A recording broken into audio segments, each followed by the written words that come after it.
Junior NTR ఈసారి తన speech లో ఎవరినో ఉద్దేశించి మాట్లాడినట్టు అనిపించిందా? లోకేష్ గారు రజనీకాంత్ కి 50 ఏళ్ల సినీ ప్రయాణం కోసం విష్ చేస్తే జూనియర్ ఎన్టీఆర్ కి 25 ఏళ్లు పూర్తయిన విషయం ఎందుకు మిస్ అయింది? నన్ను ఎవరు ఆపలేరు అని జూనియర్ ఎన్టీఆర్ ఎందుకన్నారు? మన తెలుగు సినిమా ఇండస్ట్రీలో టాప్ హీరోలు చాలా మంది ఎటువంటి కాంట్రవర్సీలకు దూరంగా జాగ్రత్తగా లౌక్యంగా మాట్లాడేవారు ఉన్నారు. మహేష్ బాబు, ప్రభాస్, రామ్ చరణ్, అలాగే జూనియర్ ఎన్టీఆర్ వీళ్ళు సాధారణంగా సినిమా ఫ్యాన్స్ గురించి మాత్రమే మాట్లాడతారు. కానీ నిన్న జూనియర్ ఎన్టీఆర్ స్పీచ్ లో మాత్రం ఒక ప్రత్యేకమైన ఎమోషన్ కనిపించింది. నిన్న జూనియర్ ఎన్టీఆర్ ఇలా చెప్పారు: నా శ్రేయోభిలాషులకి, నా మిత్రులకి, నా కుటుంబ సభ్యులకు నా పాదాభివందనాలు. అన్నిటికంటే ముఖ్యంగా నా తాతగారు నట సార్వభౌమ నందమూరి తారక రామారావు గారి ఆశీస్సులు ఉన్నంత కాలం నన్ను ఎవ్వరూ ఆపలేరు.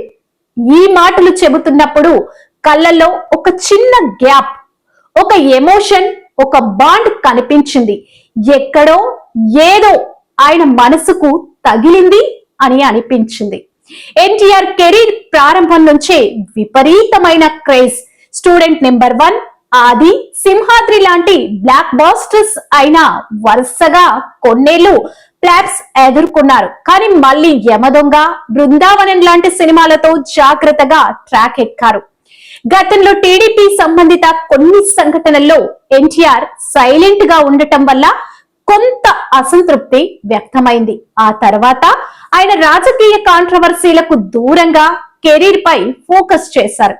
కానీ ఇటీవల లోకేష్ గారు రజనీకాంత్ 50 ఏళ్ల సినీ ప్రయాణాన్ని విష్ చేశారు. అదే రోజు జూనియర్ ఎన్టీఆర్ 25 ఏళ్ల సినీ ప్రయాణం కూడా వాటు రిలీజ్ కూడా ఉన్నా ప్రస్తావించలేదు. ఈ విషయం ఫ్యాన్స్ లో చర్చనీయాంశమైంది. అందుకే నిన్న ఆయన ఎన్ని చేసినా నన్ను ఎవరూ ఆపలేరు అని చెప్పినప్పుడు ఆ మాటల వెనుక ఒక వ్యక్తిగత భావోద్వేగం, ఒక హార్ట్ ఉన్నట్లు అనిపించింది.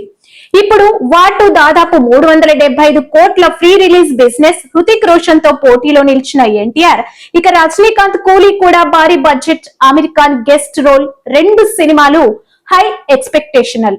మరి ఈసారి ఎవరు బాక్స్ ఆఫీస్ ను జయిస్తారు?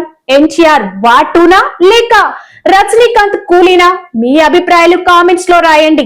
వీడియో నచ్చితే లైక్ చేయండి, షేర్ చేయండి. లేటెస్ట్ అప్డేట్స్ కోసం వెంటనే మా జిఆర్ ఫోకస్ ఛానల్ ని ఇప్పుడే సబ్స్క్రైబ్ చేయండి.